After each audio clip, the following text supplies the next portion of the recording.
৩,০০০ বছরের পুরনো একটি মমি ল্যাবে পরীক্ষা করার সময় হঠাৎ তার হাত নাড়িয়ে উঠল। বিজ্ঞানীরা ভয়ে আতঙ্কিত হয়ে ল্যাব থেকে বেরিয়ে গেলেন। কিন্তু আপনি কি জানেন, এই রহস্যের সমাধান পবিত্র কুরআনে আজ থেকে ১৪০০ বছর আগেই দেওয়া ছিল? কি সেই রহস্য যা আধুনিক বিজ্ঞানকেও হার মানিয়েছে?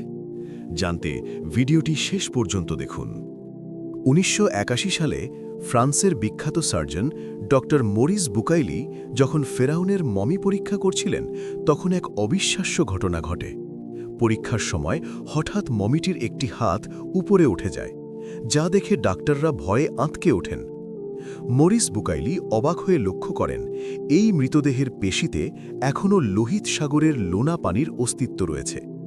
যখন তিনি জানতে পারলেন কোরআনে এই ঘটনার হুবহু বর্ণনা আছে, তখন তিনি ইসলাম গ্রহণ করতে বাধ্য হন।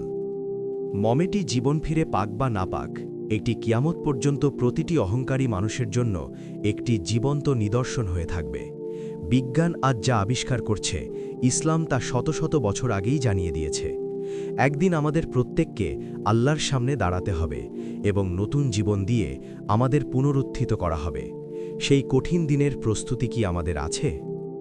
বন্ধুরা, এই ঈমান জাগা ভিডিওটি ভালো লাগলে লাইক দিন এবং এমন আরও রহস্যময় ইসলামিক ভিডিও পেতে আমাদের চ্যানেলটি এখনই সাবস্ক্রাইব করুন। কমেন্টে লিখুন সুবহানাল্লাহ।